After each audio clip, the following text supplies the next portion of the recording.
고속철이 광주 MBC가 단독 보도한 대로 광주와 여수로 직행하는 원안대로 확정됐습니다. 호남 고속철 원안 확정과 관련해 지역이나 정치권은 환영한다, 아쉽다, 꼼수다 등 엇갈린 반응을 보이고 있습니다. 어제 발생한 옹벽 붕괴 사고와 관련해 추가 붕괴 가능성이 없는 것으로 결론나면서 응급 복구 작업에 속도를 내고 있습니다. 설을 앞두고 품질은 뛰어나면서도 값은 상대적으로 저렴한 로컬 푸드가 인기를 얻고 있습니다.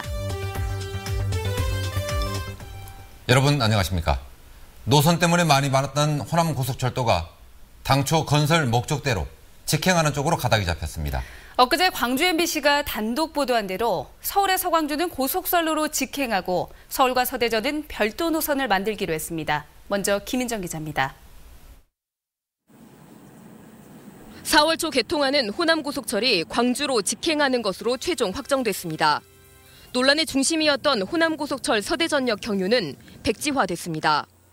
국토교통부는 이 같은 내용을 담은 호남고속철도 운행 계획을 확정하고 공식 발표했습니다.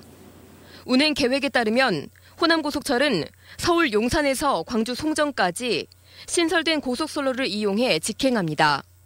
당초 계획대로 1시간 33분이 걸립니다.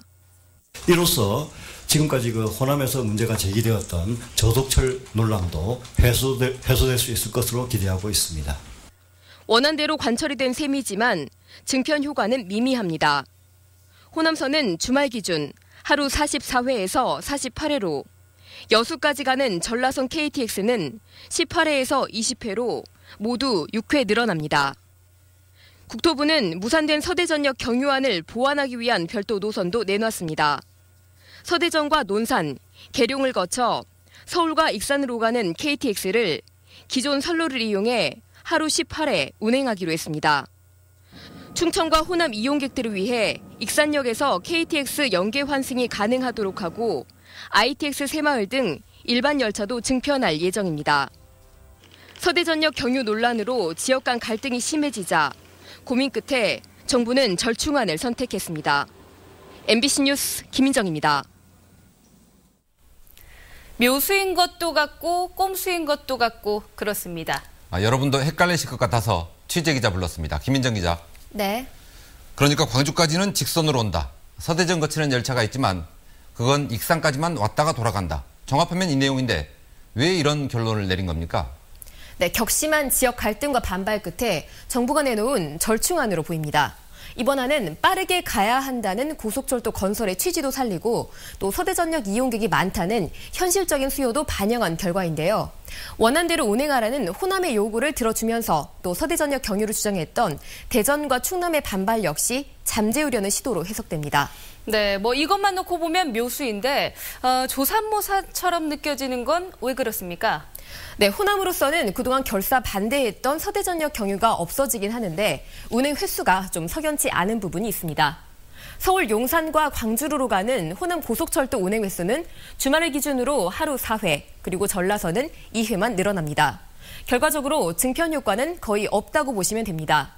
대신 늘어나는 열차는 서대전 쪽에 하루 18회 배치됐습니다. 네, 그러면 처음 코레일이 제시했던 종합운영계획안, 이것과는 뭐가 다른 겁니까?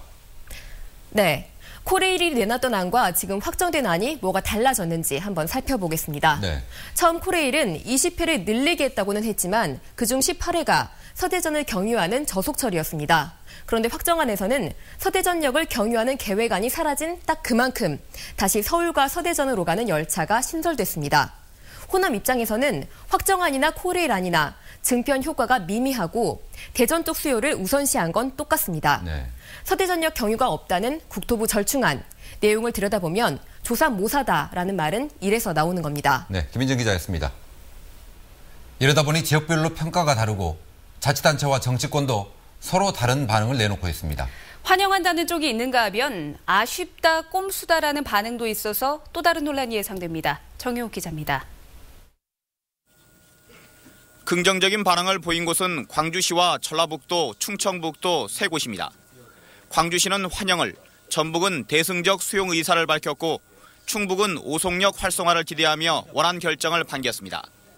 지역 대결 구도로 가는 것들도 저희들이 지혜롭게 가야 되는 측면에서 보면은 전체적인 기조에는 환영하는 의미를 갖고 있습니다. 반면 서대전 경유가 무산된 대전은 코레일의 안이 채택되지 않아 아쉽다는 반응을 보였고 전라남도도 KTX 운행 편수 등 과제가 남았다며 보완을 강조했습니다. 호남 고속철도가 신선이 개통이 되면 고속버스나 항공으로부터의 전이 수용을 감안했을 때는 다소 부족한 측면이 있습니다. 지역 정치권은 송정역과 광주역이 지역구인 의원들을 중심으로 부정적인 논평이 나왔습니다. 새정치민주연합 김동철 강기정 의원은 호남권은 6편 증편에 그친 반면 서대전은 18편이 운행되면서 당초 20% 서대전 경유안과 다를 게 없다며 꼼수이자 호남권을 우롱한 처사라고 밝혔습니다. 운행시간은 단축됐으나 운행 편수는 제자리 걸음을 하고 있기 때문에 진정한 고속철 시대가 아니라 반쪽 고속철 시대다. 저는 그렇게 생각합니다. 국토부는 현재 선로 용량의 한계로 열차를 더 투입할 수가 없는 상황이라며 내년 상반기에 수서발 KTX가 개통되면 호남 KTX도 증편이 가능하다고 해명했습니다. 하지만 KTX 광주역 진입은 결국 최종안에서 빠져 북구 주민들의 반발이 예상됩니다. MBC 뉴스 정용욱입니다. 다음 소식입니다. 옹벽이 무너진 사고 현장에서는 응급복구가 시작됐습니다.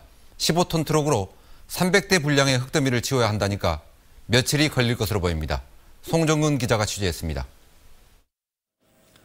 붕괴된 옹벽의 콘크리트 파편을 굴삭기가 잘게 부수고 있습니다.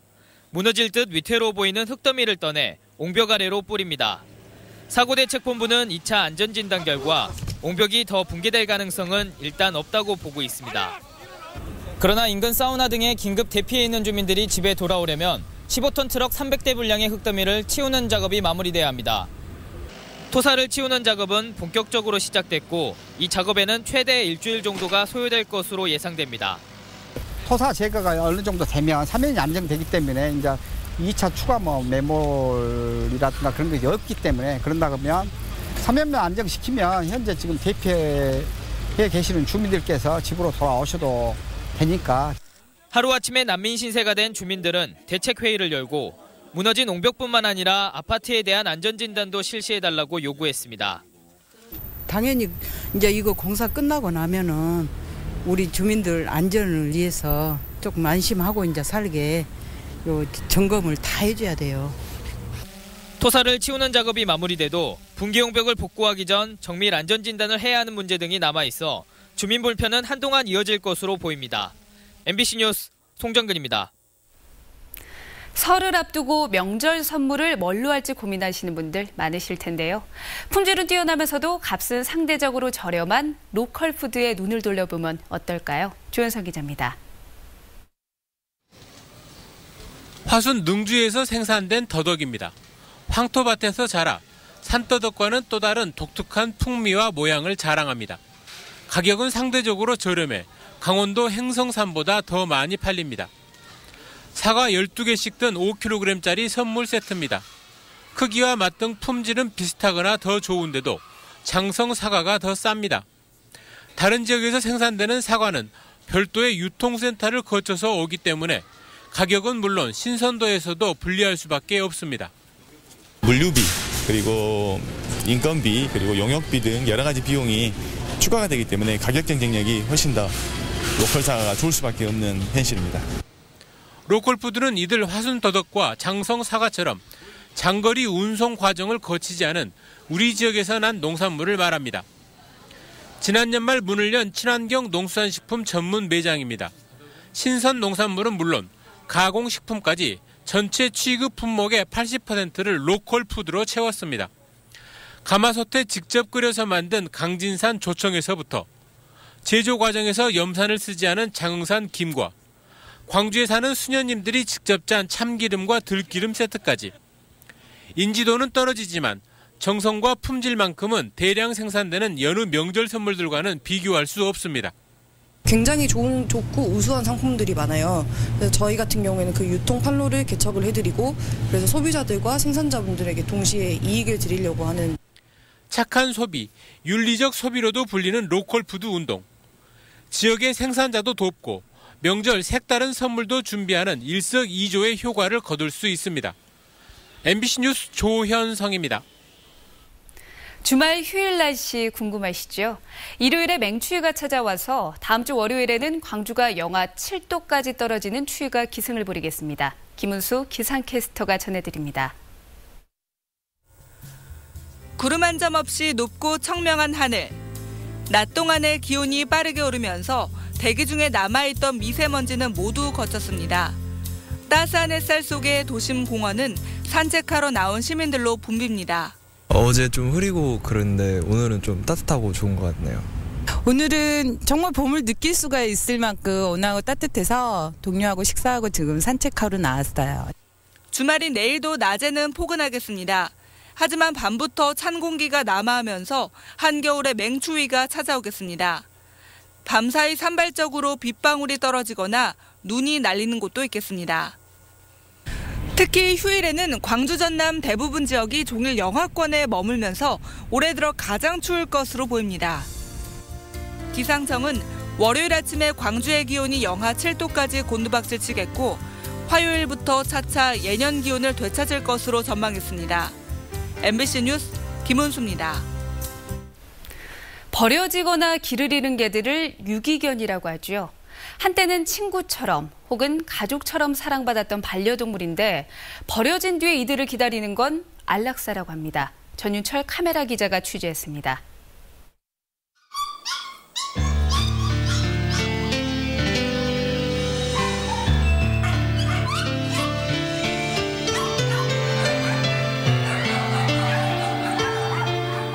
나이도 많이 들었을 뿐만 아니라 동공에는 혼탁이 돼가지고 시각장애도 입은 아이입니다. 그래서 이런 아이는 결국 저희들이 어쩔 수 없이 그래서 안락사를 해야 되지 않느냐고 지금 판단하고 있습니다.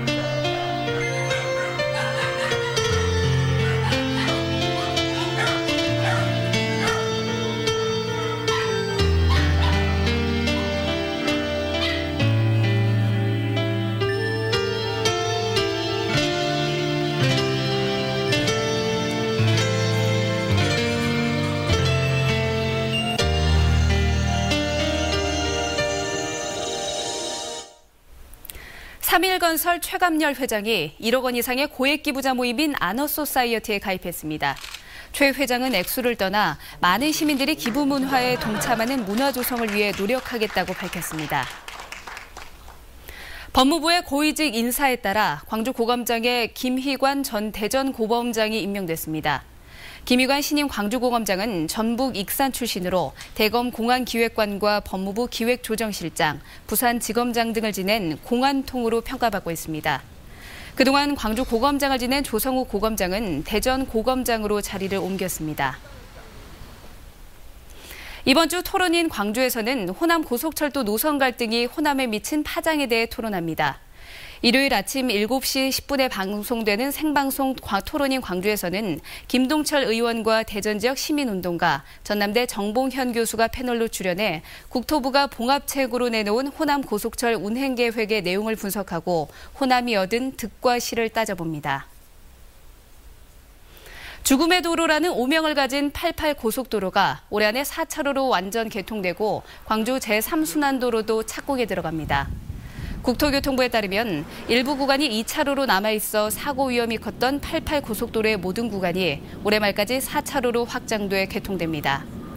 광주 제3순환도로는 이미 1구간과 3구간이 개통된 데 이어 3구간을 개통하기 위해 올해 150억 원의 예산이 투입돼 본격적인 공사가 시작될 예정입니다.